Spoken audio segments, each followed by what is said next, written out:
Hello, Brad Swift here again, and you'll see today I'm at a whiteboard, and we're going to use the whiteboard to begin to develop an idea. And this is in a very raw form, so we'll see how this goes.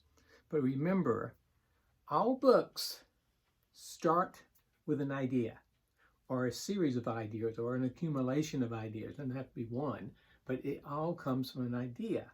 So part of the process of coming up with the ideas and developing those ideas is to actually take it from wherever it comes from. We talk about from your brain, from your mind, sometimes from your heart, whatever that would be, and you want to move it from that kind of ethereal place where it can kind of come and go real quickly. You want to get it out into the physicalness, out here into the universe, in existence, as I like to call it. A board is a physicalness. A pad of paper is another way of doing it. Getting it into your computer would be a third way. But one of the things we're going to look at today is in the very early forms of starting to capture ideas and develop them, how to do that, how to develop them further, how to get them out of your head into existence in some form. And what you will see here, I've actually done a mind map, is called, and this particular mind map is on mind mapping, because that's what the subject is today. So we're going to develop a mind map here. Now basically a mind map is a very simple, it's also known as clustering. I'm not an expert on it. I use it almost every day, probably every day. And there's a lot of information. You can go to Google and look for it, a lot of different forms. My preference usually is to use some physicalness form, but there's also computers, online versions, computer programs you can use. You can try those as well. The form that you use isn't as important that you use it, that you give it a try, and give it a try enough times that you can actually sort out whether this is a tool that will be beneficial for you. I have found it to be very beneficial. So I'm looking at my notes because I actually sometimes take notes in mind mapping form. So we talked about the types of forms. Now we want to look at an example. Now, I could not get the glare to disappear. I tried. Sorry about that, guys. There's a quote up here that you can only partially see, so I'm going to actually read it. And we're going to work with that quote and develop a mind map around this whole idea of developing ideas. So it goes like this. It's by Frederick Buckner. The place God calls you to is the place where your deep gladness and the world's deep hunger meets. Now this is an idea, this is something I came across probably, I don't know, 15 years ago maybe. And it's just, what was one of those ideas really struck with me. So we're going to work with this, touch on it today, and develop it more fully, as we get further into the spark to flame process that I'm chronicling.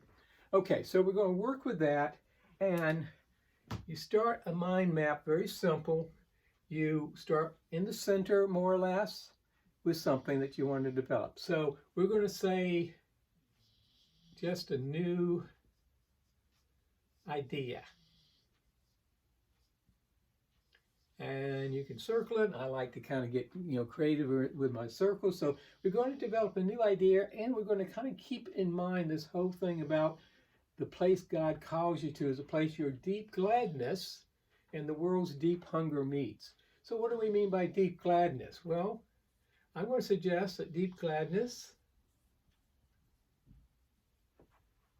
and again, I'm developing a little offshoot here called deep gladness. And it's like, okay, in my mind, what does deep gladness mean? Well, first thing that comes up for me is the things that I'm passionate about.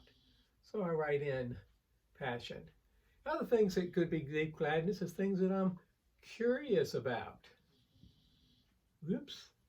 Or it could be things that I'm interested in. I found through the years of coaching people around life purpose and the connection of life purpose with passion, sometimes people don't really connect with passion. They say, well, I don't know. I don't tell them I'm passionate about anything. Well, are you curious about something? Are you interested in something? Is there something else that you want to learn? That would be another possibility about a subject, about life itself. So that's kind of the deep gladness area, and that could certainly be developed, fully. Now, sometimes people like to, and this is not, again, this is a bonus, you don't have to, you like to change with color. So I'm going to put, just for the fun of it, over here, a different color, and I'm going to say here, deep hunger. Now, what do we mean by deep hunger? This is things that people want to learn. Something that will make a difference.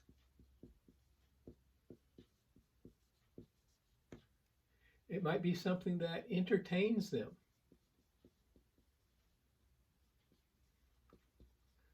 Let's face it, there's a lot of hunger for entertainment. If you don't believe it, just check out, all the streaming media that we have these days, and all the TV stations and movies and all that. A lot of that is satisfying the deep hunger in entertainment. Also things that can be engaging. I would also suggest that part of the deep hunger of the world can be something that's transformational.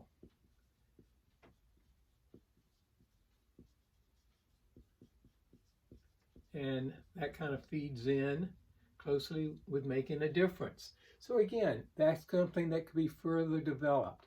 So now we're starting to get some ideas that there's a deep gladness, something we're passionate, curious, interested in. And there's also a deep hunger that deep passion can fulfill. And when we find the way these two start to come together, that's where you kind of get the real sweet spot of an idea that you wanted to develop. So you might look here, and we'll try another color here. What would be some places that could kind of combine those two? And that could be, you want to start to determine, do you want to write a nonfiction book, or do you want to write a fiction book? And again, you're not committing to either one. You're exploring both possibilities. Okay, is there a particular, let's see if we got one more color here. Are there particular ideas that kind of speak to these two itself? I know for myself, one of the things that I'm often looking at in this area is I'm passionate about animals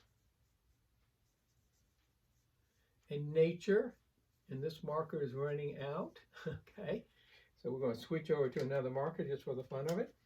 Also, ideas that I'm passionate about, curious about, is science. And I also am interested in transformation and personal development and all that. So those are ideas. And then, so I'm looking at the ideas, I'm looking at all this, and then there's like nonfiction, fiction. Well, I could go either way. I've written books on nonfiction, on life purpose, etc. And again, that's what I've done. So would I do some more of that? Or in fiction? And then when you get down into the fiction, you might say, well, okay, well, what genre might I want to write in? And again, you can start to look at, well, what am I passionate about? One of the genres I've really been passionate about all my life is science fiction and fantasy, and more recently, visionary fiction. I'm just going to abbreviate that. So again, the point is, use your mind mapping to start to get things out of your head, out into the world in some physicality. Now, what I'll do is I'll take a picture of this with my smartphone, and I'll keep that, and that's something I can refer back to, and then I can use the whiteboard again. So I'm going back to the physical form of my notes saying what action to take. So I'd like for you today to work on this and take a new idea, something that you've been thinking about. And if you haven't got one yet, take a walk, talk to people, begin to look at. You could even say, you could ask people that know you well. I'm thinking of writing a book. I've talked about it for years. I don't know what exactly I want to write about. What do you think I should write about? Particularly people who know you well, they can see what sometimes they can see things that you're really interested or passionate about that you might not be able to see. So I'd like for you to actually pick a form. You can go on, I recommend to start with, use a simple form. Use either a pad or a big piece of paper or a whiteboard or chalkboard or something like that. And start to practice, maybe even for the next, say, 5 days. Every day, sometime during the day, do a mind map of an idea that you might pursue writing about. I've got about 9 different ideas for the next book. About 8 of those are books that would be part of a series. Now I've got a little advantage there because I've been writing, a number of series through the years. You might have other, pick 3 or 4 things that you're interested in that you think also there's a deep hunger for, and mind map one of those each day for the next 5 days. And continue with me on this journal as we go from spark to flame, chronicling what it takes to go from an idea into a published book. Thanks so much for being here. Hope to see you soon.